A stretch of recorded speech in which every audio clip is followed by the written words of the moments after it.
Welcome back to the 2020 Emphasis Program brought to you by Safety Consulting Now, which is, in my opinion, the best online safety training platform out there. I may be a little biased, but not only do we continually add new and updated content, we conduct each training the same way we would if we were there at your site. This is a platform that's written and produced by safety professionals, not an IT company or production crew. So, I highly encourage you to check out the site by going to training.safetyconsultingnow.com, where you can sign up for free, gain access to all of these emphasis trainings we're doing each week, and sign up for the premium content that is designed to facilitate effective OSHA required training within your specific operations. Now, this week we're kicking off our first video on powered industrial trucks, also known as forklifts. And as I just alluded to a bit ago, the Safety Consulting Now platform does have the classroom portion of this OSHA required training, so sign up on there to gain access to that and many more. But this particular video and this entire series is not intended to serve as a training. My objective in this emphasis program is to guide my clients in the detailed elements of their programs on items that may cause unsafe practices and OSHA citations. With forklifts being the number 7 most cited violation in 2019 with 2,347 citations, this is certainly worth digging into. So let me quickly lay out the schedule so you know what you can look forward to. This video, we're going to dive into operation and training. Next week will be maintenance. The following week will be pedestrian specific awareness. And then at the end of the month, we'll wrap up with some pictures of common violations we see while we're on site at our clients. So right off the bat, I want to make sure you understand that this topic directly applies to both construction and general industry clients. The perception is that it's only applicable to manufacturing type environments, but as seen in Region 7's Regional Emphasis Program, which is where the majority of our clients are found, it states that October 1st, 2019 until September 30th, 2024, this Regional Emphasis Program is for powered industrial trucks and other material or personnel handling motorized equipment in construction, general industry, and maritime. The intent of an OSHA emphasis program is to encourage employers to take steps to address hazards, ensure facilities are evaluated to determine if the employer complies with all relevant OSHA requirements, and to help employers correct hazards, thereby reducing potential injuries, illnesses, and deaths. You also need to understand that an emphasis program means that an OSHA inspector could be on your site for something completely unrelated to forklifts, but are expected to check your compliance with this program if they see these pieces of equipment are a piece of your operations. So, all of that said, this is a perfect segue for us to talk about the proper operations and training requirements for these big metal beasts. First off, let me ask you, what's your process for training on forklifts? The 1910.178I and 1926.602D standards require operator training and licensing, as well as periodic evaluations of operator performance. The first thing you need to do is ensure you have an effective new hire training for any and all forklift operators that will be performing this duty. That means even someone who operates on very rare occasions. It does not matter to OSHA if a particular employee operates one time per year or several hours each day. The operator training requirements must be followed regardless of the frequency. The standard also addresses specific training requirements for truck operation, loading, seat belts, overhead protective structures, alarms, and maintenance of industrial trucks. So ensure you provide a classroom portion, or what we call a hands-on classroom style portion of your training that goes through these specific elements. Now, in my opinion, one of the most effective ways to address commonly asked questions is to answer those commonly addressed questions.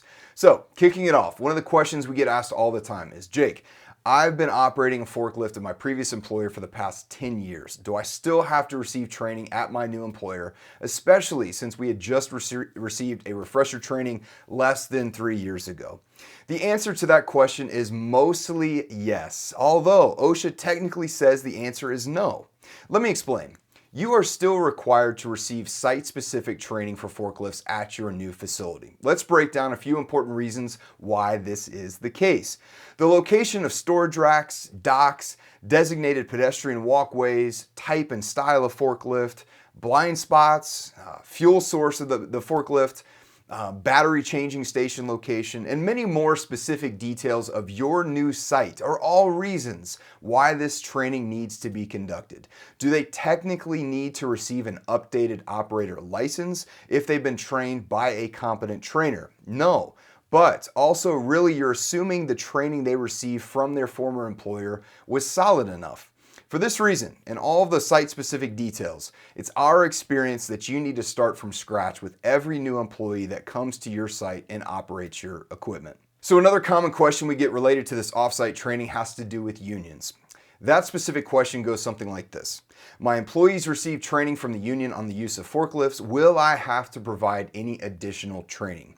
When a worker reports to work, the employer must evaluate the employee to ensure that he or she is knowledgeable about the operation of the forklift he or she will be assigned to operate. This evaluation could be as simple as having a person with the requisite skills, knowledge, and experience observe the operator performing several typical operations to ensure that the truck is being operated safely, and asking the operator a few questions related to the safe operation of the vehicle. According to OSHA, if the operator has operated that same type of equipment before in the same type of environment that he or she will be expected to be working, then duplicative or additional training is not required. But I strongly encourage you to defer to my earlier response about the site-specific nature of their new environment, because these are specifics that are brought up in OSHA investigations after an incident or during an inspection. Another question is testing required? No. The standard does not specifically require testing. However, some method of evaluation is necessary. So let me help you read between the lines on this one. A test is not required, but some sort of written document that states the operator was evaluated is required. A driver's test and a written quiz can help facilitate and prove their competency. The Now platform does provide the necessary training and the quiz, but on-site evaluation and operation is still required. Next question, does OSHA require the employer to issue licenses to employees who have received training? No, the OSHA standard does not require employees to be licensed, but most employers choose to issue licenses to trained operators so there's immediate proof of training. It also helps the employer stay within the 3-year recertification period, because when an operator sees their training has expired on their license, they will help the employer stay reminded of their retraining needs. Another question, what type of records or documentation must I keep? The OSHA standard requires that the employer certify that each operator has received the training and has been evaluated. The written certification record must include the name of the operator, the date of the training, the date of the evaluation, and the identity of the person performing the training or evaluation. At Summit Safety Group, we will specifically include the type of forklift, such as sit down or stand up, so we can show OSHA that multiple types of forklifts have been trained on. Next one, how long must I keep the certification records? Employers who evaluate the operator's performance more frequently than every 3 years may retain the most recent certification record. Otherwise, certification records must be maintained for 3 years. And piggybacking that question, is annual training required? No. An evaluation of each powered industrial truck operator's performance is required to be conducted after initial training, after refresher training, and at least once every 3 years. And speaking of refresher training, how often must refresher training be given? The standard does not require any specific frequency of refresher training, but refresher training must be provided when, number one, the operator has been observed to operate the vehicle in an unsafe manner. Number two, the operator has been involved in an accident or near-miss incident. That's a key one. Number three, the operator has received an evaluation that reveals that the operator is not operating the truck safely. Number four, the operator is assigned to drive a different type of truck.